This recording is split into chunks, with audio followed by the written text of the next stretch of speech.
Anger isn't the problem. Anger is the bodyguard. The problem is what's it protecting. You exploded again over something small, something that didn't deserve the reaction it got. A comment from your partner, tone of voice from one of your kids, a driver who cut you off in traffic, a co-worker who said the wrong thing at the wrong time. And the rage that came out was not proportional to what happened. You know that.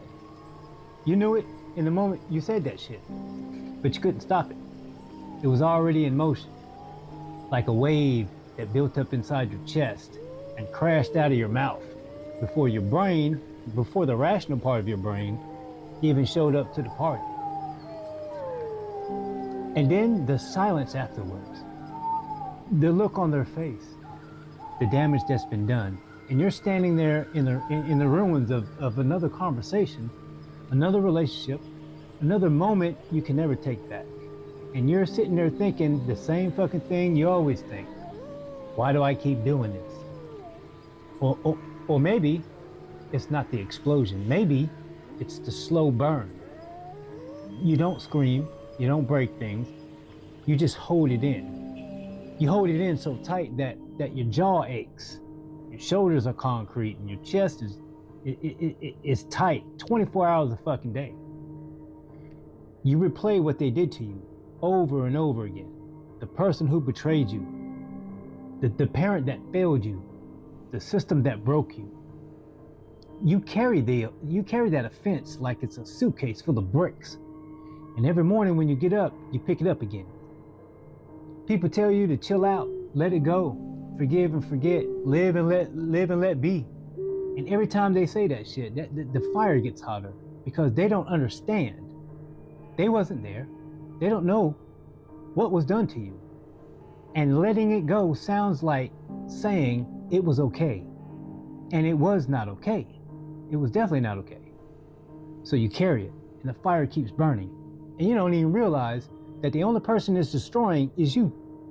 If you're carrying that fire and you're exploding at the wrong people, or you're carrying resentment that's been burning for years, stay with your boy. We'll find out what's going on underneath the anger, because anger is never what it's really about. It's never the real emotion. It's like a psychologist named Harriet Lerner calls anger the tip of the iceberg. It's the visible part, the rage, the snap, the explosion. That's above the waterline. But underneath it, invisible, what's underneath is invisible and massive. They're the real emotions. Pain, fear, grief, shame, vulnerability. When someone breaks a promise to you and you get furious, what's underneath that? It's usually fear. Fear you can't rely on. The fear that you can't rely on anyone. That you don't matter enough for people to keep their word to you. When you fail at something and that rage hits, what's underneath that? It's usually shame. Shame, the belief that you're fundamentally flawed, and failure just proved that shit. When someone you trusted betrays you and you want to burn the world fucking down around you, what's underneath that? It's grief. It's the death of who you thought they were and the loss of what you thought you had in them. Anger is the bodyguard. It stands in front of the vulnerable emotions so you don't have to feel them. Because vulnerable emotions require openness, require you to be open. They require admitting that someone or something has the power to hurt you. Those emotions require acknowledging weakness. Anger doesn't require any of that shit. Anger is powerful. Anger is loud. Anger pushes people away instead of letting them close enough to hurt you again. Anger says, you can't touch me, even when the truth is, they already did. For a lot of people, especially in men, especially people who grew up in homes where vulnerability got punished, anger became the emotional outlet. Sadness becomes anger. Fear becomes anger. Grief becomes anger. Everything runs through that same pipeline, until you don't even know what you're actually feeling anymore. All you know is the fire, the anger. And that fire has a neuroscience. Here's what it's doing to your brain and to your body. Anger starts in the same place fear does, the amygdala. There's that word again. I talked about the amygdala in the last video, and in the video before that, it's your brain's alarm system. When it detects a threat, it triggers a survival response. In fear, that response is usually flight or freeze. In anger, the amygdala triggers fight response. The response is fast. The amygdala fires, the hippocampus activates the sympathetic nervous system. Adrenaline floods your body. Cortisol follows. Blood flows to your muscles. Your heart rate increases. Your jaws clench up. Your fists tighten. Your body is preparing for a physical confrontation. Even if the threat is a fucking email. And here's the critical piece. The one that was in the last video that applies even more harder here. During intense anger, the prefrontal cortex, that bitch goes offline. The amygdala hijacks that shit. It hijacks the rational thinking part of your brain and it suppresses it. You're operating solely on survival instinct, which is why you say things when you're angry that you would never say with a clear head. The clear head, it just isn't available. But here's what happens when anger becomes chronic. When you live in a state of perpetual irritability. When you live in a state of perpetual resentment, perpetual rage, your brain physically changes. The amygdala becomes hyperactive. It fires faster, harder, with less provocation. The threshold of triggering anger gets lower and lower until almost anything can set it off. And the prefrontal cortex, it starts to weaken the same way it weakens in chronic anxiety and chronic depression. The brake pedal that's supposed to override the alarm gets worn down. So the alarm gets more sensitive and the brake pedals get less effective. That's why chronic anger feels impossible to control.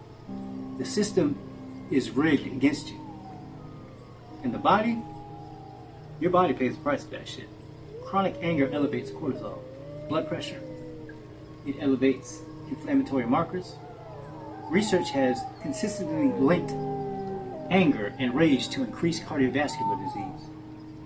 A meta-analysis in the Journal of the American College of Cardiology found that anger and hostility are significantly associated with elevated risk of coronary heart disease. You're not just burning emotionally, you're burning physiologically. The fire is literal. So anger hijacks your brain, your weakness, your brakes, and damages your heart.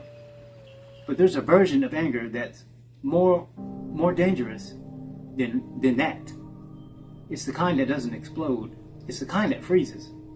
Resentment is an anger that went cold. It doesn't explode. It sits. It replays. It calculates. It keeps a ledger of every wrong thing ever done to you, and it never closes the fucking book. And here's the neurological trap. Every time you replay what someone did to you, every time you run that mental movie of that betrayal, every time you think about the abandonment, the injustice, your brain activates the neural networks that were fired during the original event when it happened.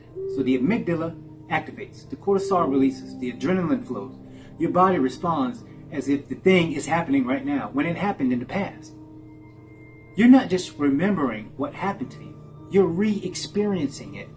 Neurologically, your body doesn't know the difference between the event and the memory of the event. Every time it replays, it's a miniature stress response.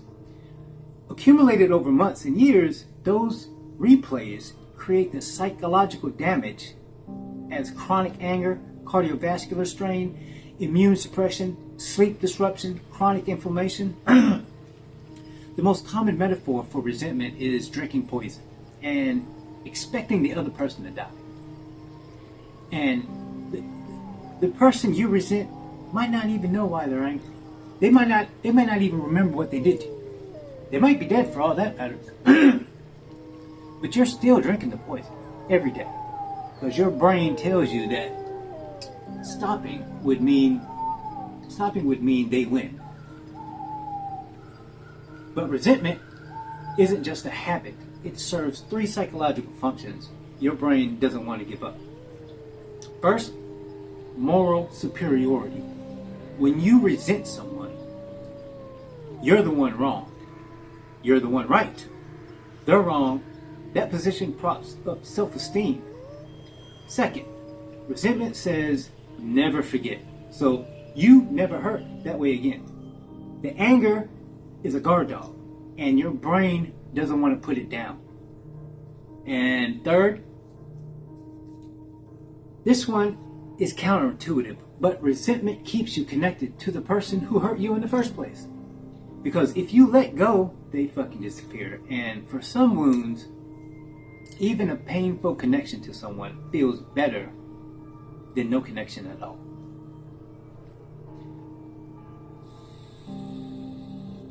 And I know exactly what it's like to carry resentment for years. I carried it toward the one person who didn't deserve, who deserved it the least.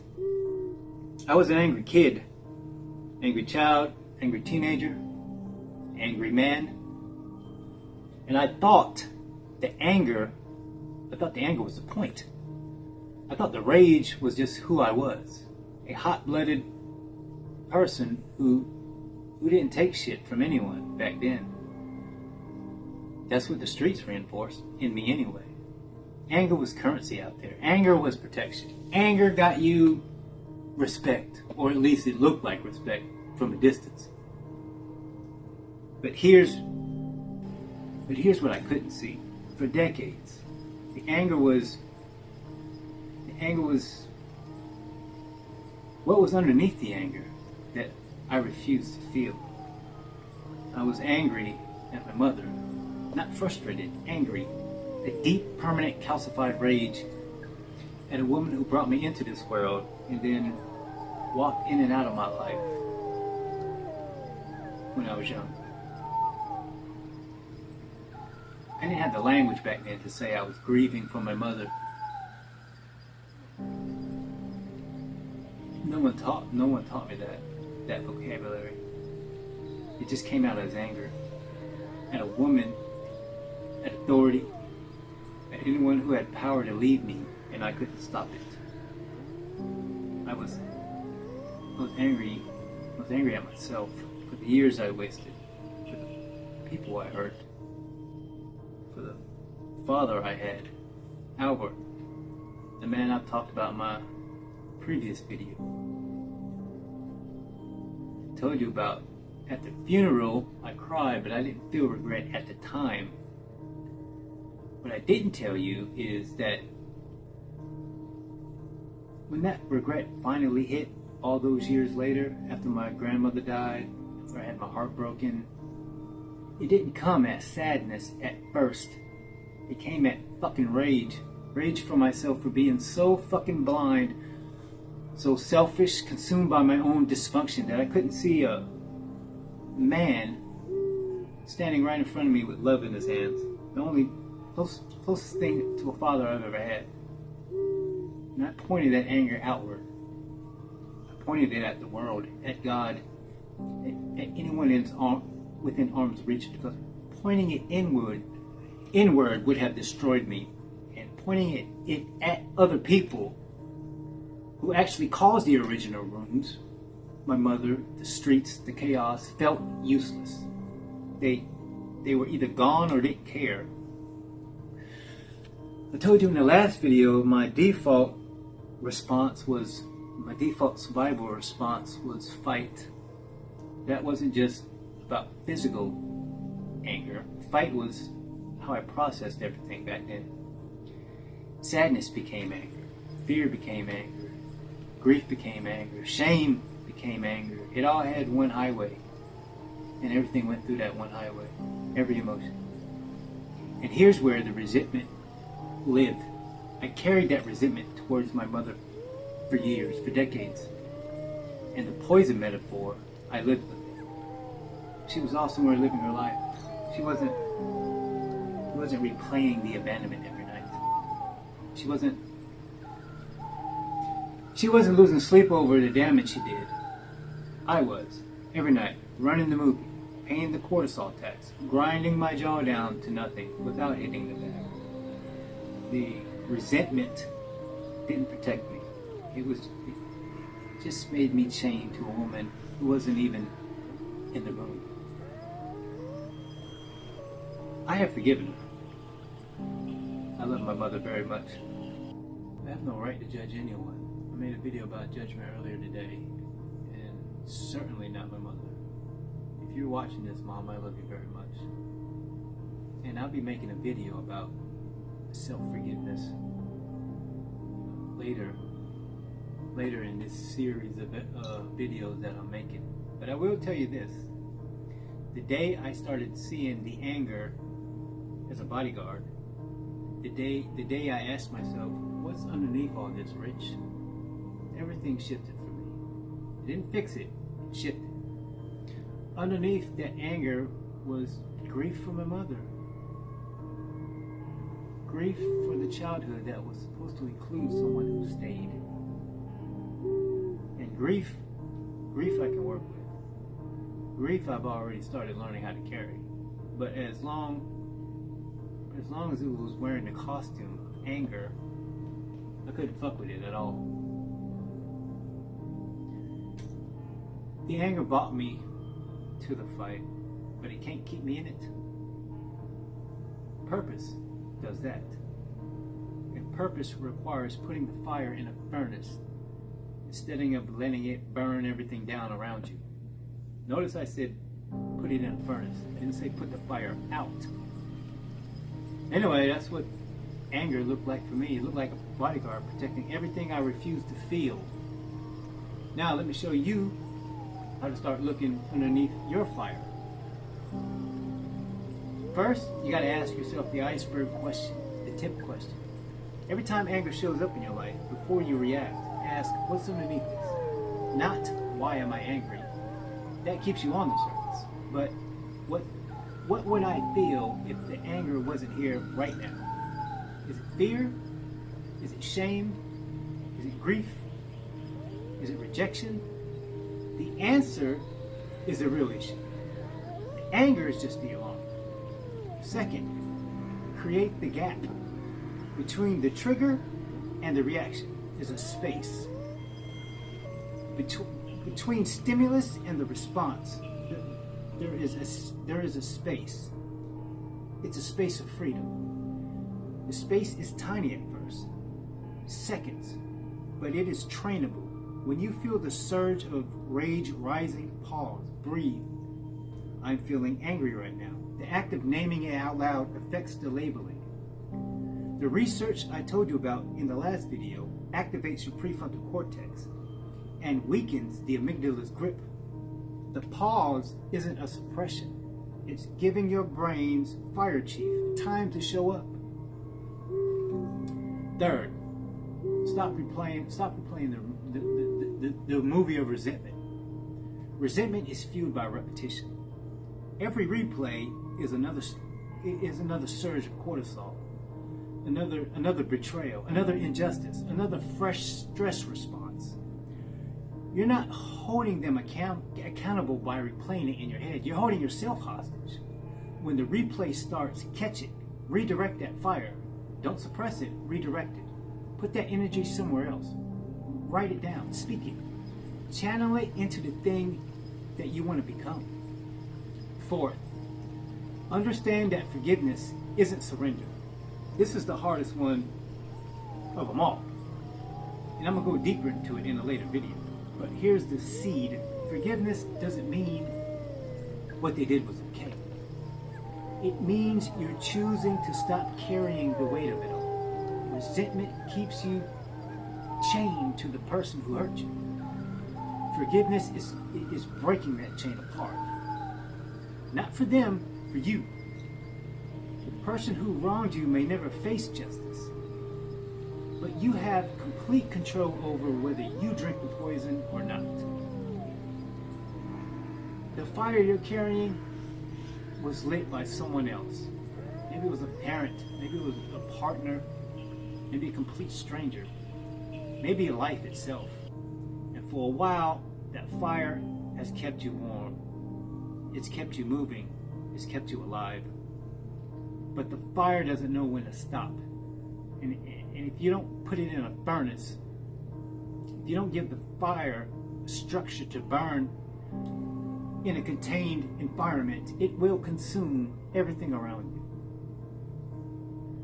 Please, I'm telling you, I'm speaking from experience. Your peace, your health depends upon it. You're not a bad person for being angry. You're a hurt person whose brain chose the loudest, strongest emotion possible to protect you from something you weren't ready to feel. At least that's how it was for me. But are you ready now? At least you're closer to being ready ever since you clicked on this video. Guys, look underneath the anger. The real wound is there. And the real wound, unlike the anger, can heal. If you're carrying anger or rage that you can't control and resentment that you can't put down, drop it in the comment. Tell me who the fuck you're angry at. Or tell me what's underneath that anger. I'll read every comment, I promise. So, I started these series of videos with depression, we went to addiction, grief, the mask.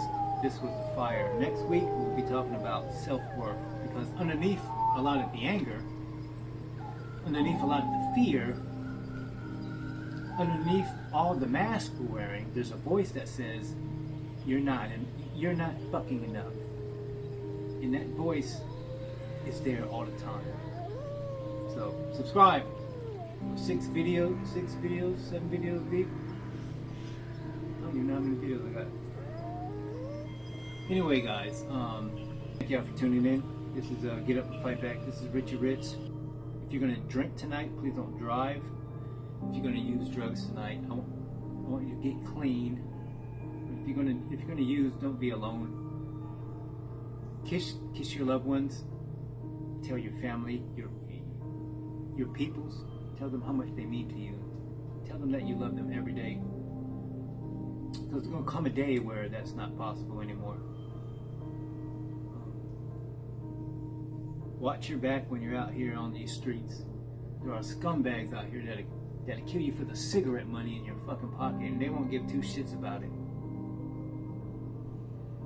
Anyway, guys, this is Richie Rich. This is Get Up and Fight Back. Hope you guys are doing well out there. I love you guys. I look forward to seeing you tomorrow.